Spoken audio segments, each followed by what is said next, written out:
And so today I want to talk about what integrity is not, and then what integrity is. Integrity is not necessarily morals. The word morals comes from the Latin mores, which means custom, customs or accepted rightness. It depends on the time. It depends on what the people decided was right. Take, for instance, Puritan New England.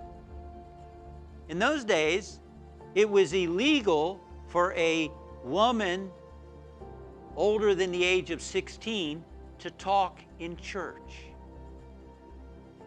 Now, it would be pretty challenging to find a lot of 16-year-olds who would even be in the church, maybe. I mean, you know, that's our modern day contemporary challenge.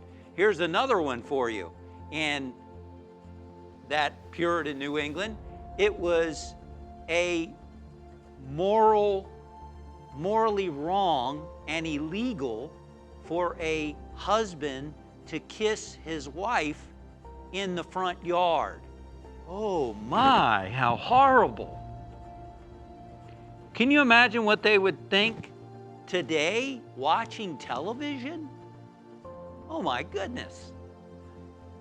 Morals can be the accepted norms or the expected morals of that day. So integrity is not necessarily morals, because they may not be morals you believe in yourself. So the key is listening to what is the right thing for you. Integrity is not doing what everyone else is doing. People say, well, they're doing it, so what's wrong with that? He's doing it, why can't I do it? That's not integrity.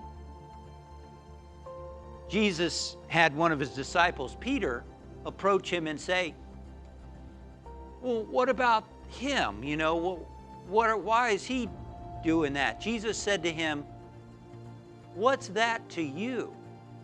Follow me. In other words, just because other people are doing it doesn't mean it's the right thing to do. Doesn't mean that your conscience and your spirit agrees with that. Doesn't mean it's in harmony with your highest truth and my highest truth.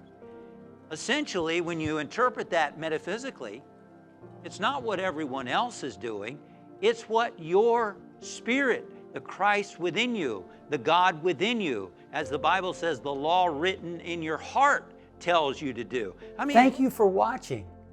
We upload new videos and content every week to inspire and empower you on your spiritual journey. We look forward to seeing you again soon.